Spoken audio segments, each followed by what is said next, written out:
রহমতুল্লাহি ওয়া বারাকাতুহু। সম্মানিত দর্শক এবং শ্রোতা মণ্ডলী, এখন বাংলাদেশে ছাত্র সমাজের মধ্যে সবচেয়ে বড় আলোচিত বিষয় বা আন্দোলন হচ্ছে, সংগ্রাম হচ্ছে, রাজপথ দখল করা হচ্ছে। সব কিছু মিলে সবচেয়ে বড় একটি বিষয় হচ্ছে কোটা পদ্ধতি।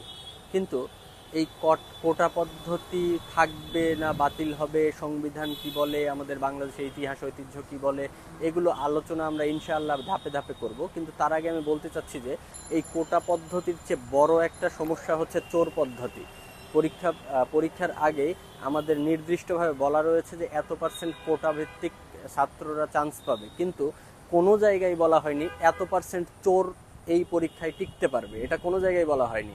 আমাদের এখানে বিভিন্ন স্থানে বড় বড় দায়িত্বশীলরা টাকা পয়সা নিয়ে প্রশ্নপত্র ফাঁস করে যেভাবে মানুষকে চাকরিতে ঢুকাচ্ছে বা বিভিন্ন পরীক্ষায় পাশ করাচ্ছে, ইউনিভার্সিটি থেকে শুরু করে বিসিএস পিএসসি থেকে শুরু করে প্রত্যেকটা জায়গায় যেভাবে মানুষকে চাকরিতে ঢুকানো হচ্ছে, ঠিক সেই জায়গায় কিন্তু আমাদের বলা নেই যে এত পার্সেন্ট চুরি করে ঢুকবে। সো আমরা ছাত্ররা যদি ভালোভাবে বুঝতাম তাহলে এই বিষয়টা ইনশিওর করতে পারতাম যে আমরা এই চোরদের বিরুদ্ধে আমরা সংগ্রাম করছি এবং কথা বলছি। এই কোটার পূর্বে আমাদের যেই বিষয়টা নিয়ে কথা বলা উচিত ছিল সেটা চোরদের প্রতিহত করবো। আসুন আমরা চোরদের প্রতিহত করার জন্য আরো দৃঢ় প্রত্যয় গ্রহণ করি। আল্লাহ আমাদের তৌফিক দান করুক।